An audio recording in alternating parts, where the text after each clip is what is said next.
কথা শেষ। ইবাদত করার জন্য ফেরেশতার অভাব ছিল না। আপনাকে আমাকে বানানো হয়েছে শুধু আল্লাহর সাথে, রাসূলুল্লাহর সাথে মনটা লাগাবার জন্য। এছাড়া আপনার আমার কোনো কাজ নেই। আপনি জানেন 50-60 বছরের জিন্দেগির যত আমল করেন, আল্লাহর একদিন, দুনিয়ার 50,000 বছর, 50,000 ইয়ার্স, 50,000 বছর আল্লাহর একদিন। আল্লাহর কয় দিন? আওয়াজ কম হয়েছে, আরো জোরে, একদিন। আর তাহলে আপনার আমার 50-60 বছরের জিন্দেগি, 100 বছরের জিন্দেগি, আমাদের বাপ দাদা সব মিলাইলেও তো আল্লাহর 1 ঘন্টা হবে না। তাইলে হাসরের ময়দানে উঠলেন, বুখারী হাদিস, হাসরের ময়দানে উঠলেন, এত 60 বছরের জিন্দেগি, 50-60 বছর, 100 বছরের তাম ঝাম, এত কিছু আল্লাহর সাথে মনে হয় যদি হিসাব নেয় সেকেন্ডও হিসাব নিতে পারে, ঠিক কিনা? High high high. তাহলে সারা জীবনের কোনো আমল, কোনো কাজ আপনাকে জান্নাত দেখাতে পারবে না। নবীর প্রেমটাই আপনাকে জান্নাতে নিয়ে যাবে। আল্লাহু আকবার।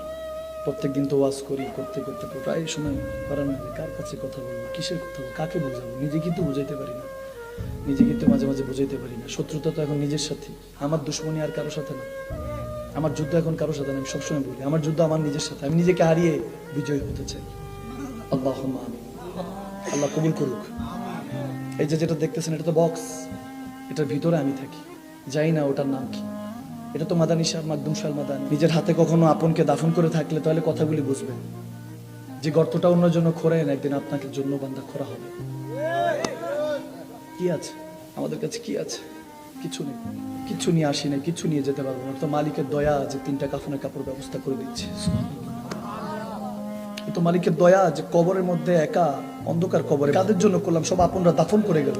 আজ কি মাছ খা, তাকে জিজ্ঞেস করেন ভালোবাসো? হ্যাঁ। জান দিতে পারবা? জান দিতে পারবো। জান দিতে হবে না, কবরের মধ্যে 1 মিনিট থাইকো, ওদিন আপন কে পর বুঝে যাবে।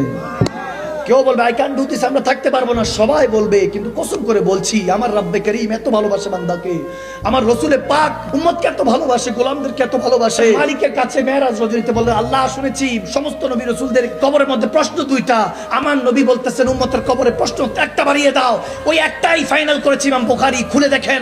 আমার নবী বলতেছে উম্মত একা কবরে ঘাবড়ে থাকবে, আমার সহ্য হবে না, এজন্য মিল্লাতে রাসূলিল্লাহ, আপনাকে রসুলের মিল্লাতে রাখা হবে। সেই অন্ধকার কবরে কামলিওয়ালা নবী ছাড়া আর কেউ আপন হবে না। হাসরের ময়দানে কামলিওয়ালা নবী ছাড়া কেউ আপন হবে না।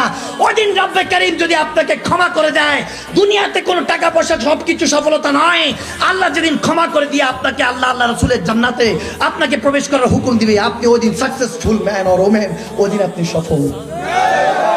বাকি সব বিফল, বাকি সব বিফল। कि मोहम्मद से वफा तूने तो हम तेरे हैं, ये जहां चीज क्या है लौह कलम तेरे हैं, सुभान करूं तेरे नाम पे जहां फिदा।